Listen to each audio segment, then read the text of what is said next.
এমন কিছু দেশ আছে যেগুলোর জাতীয় সঙ্গীত ঠিক করা হয়েছে একেবারে খামখেয়ালি করে। কোনো কোনো দেশের জাতীয় সঙ্গীতের পেছনে আছে অদ্ভুত কিছু গল্প। ইনফোজার আজকের প্রতিবেদন খামখেয়ালি সেসব পটভূমি নিয়ে।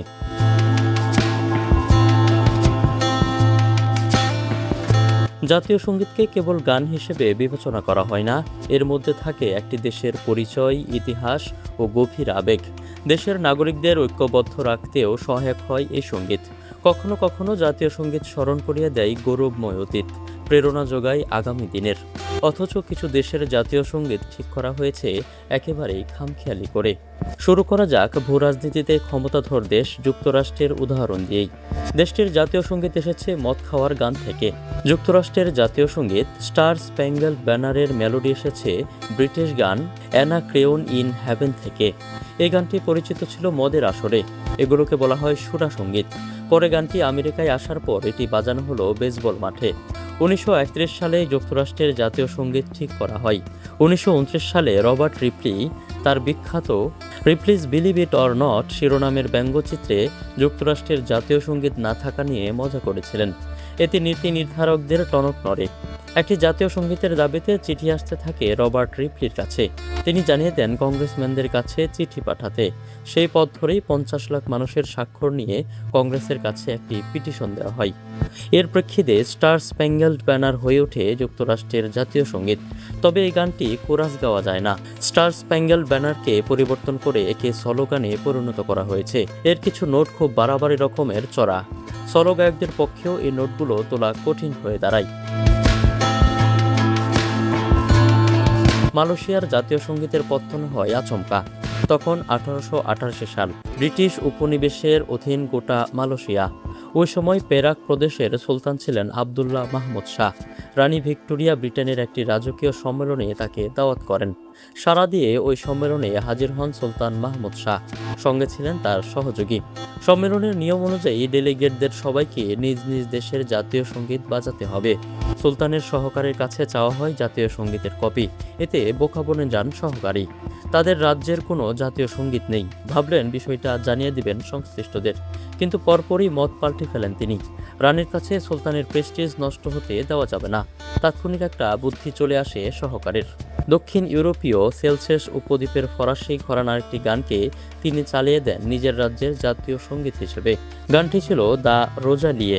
এর সুর করেছিলেন পিয়ারে জিন বেরাঞ্জার। সম্মেলন শেষে রাজ্যে ফিরে এলেন সুলতান ও তার সহকারী। পুরো বিষয়টা জেনে যান মাহমুদ শাহ। পরে তিনি ওই গানের সুর ঠিক রেখে কথাগুলো বদলে পেরাকের জাতীয় সঙ্গীত বানিয়ে ফেলেন। 11টি প্রদেশ নিয়ে স্বাধীন হওয়ার পর মালয়েশিয়ার জন্য খোঁজা হয় অভিন্ন জাতীয় সঙ্গীত। ট্যাঙ্কু আব্দুর রহমানের নেতৃত্বে এই খোঁজ চালানো হয়। বেঞ্জামিন ব্রিটেন, জুবির সাইদ, জিয়ান কার্লো মেনত্তির মতো বাঘা বাঘা সুরকারদের সুরসহ মোট 574টি গানকে পেছনে ফেলে এগিয়ে যায় পেরাকের সেই সঙ্গীত। পরে গানের কথায় আনা হয় পরিবর্তন। সেই সাথে গানটিকে ঘোষণা করা হয় স্বাধীন মালয়েশিয়ার জাতীয় সঙ্গীত।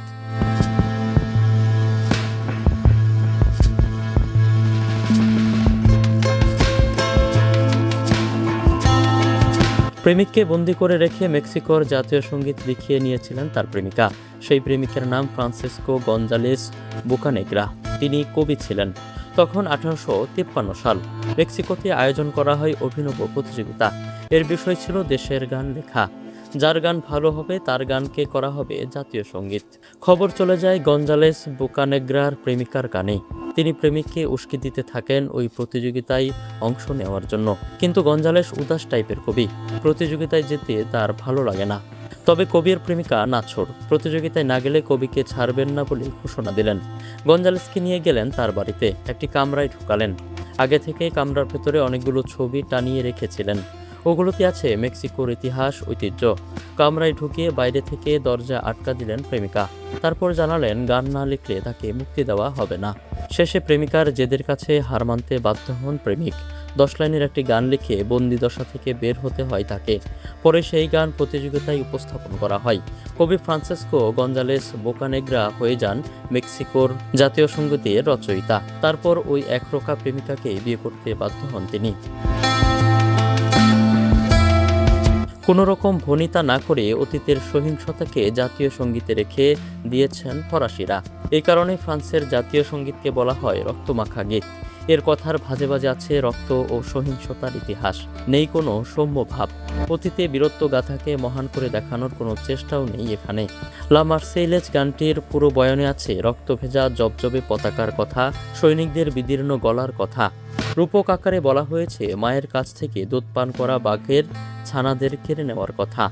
এই গানে দাবি করা হয় শত্রুর তাজা রক্ত ঢেলেই উর্বর করা হয়েছে ফরাসি ভূমিকে। এই সরল স্বীকারোক্তি জাতীয় সঙ্গীতে থাকায় নিজেদের আভিজাত্য তুলে ধরা হয়েছে বলেই মনে করে ফরাসিরা।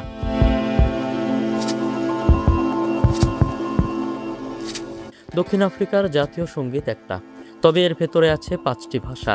দেশটির জাতিগত দাঙ্গা শেষ হওয়ার আগে জাতীয় সঙ্গীত ছিল দ্য স্টেম ভ্যান সুইদ আফ্রিকা।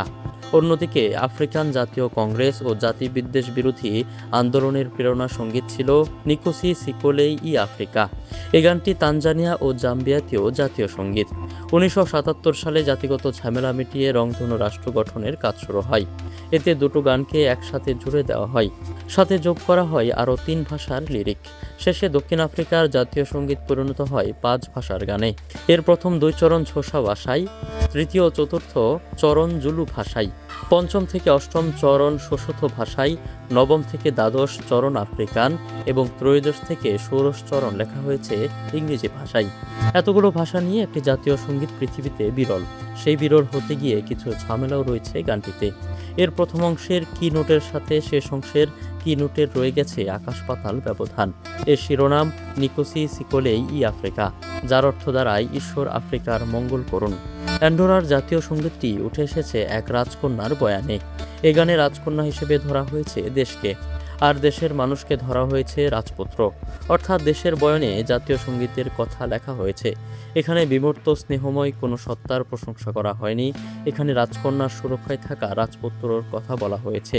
গানের কয়েকটি লাইন এমন: আমার পিতা মহান চার্লো ম্যাগন সারাকেন্সদের থেকে মুক্ত করেছিলেন আমাকে, আর স্বর্গ থেকে তিনি আমাকে এনে দিয়েছিলেন মহান মাতা মেরিত জেলের জীবন।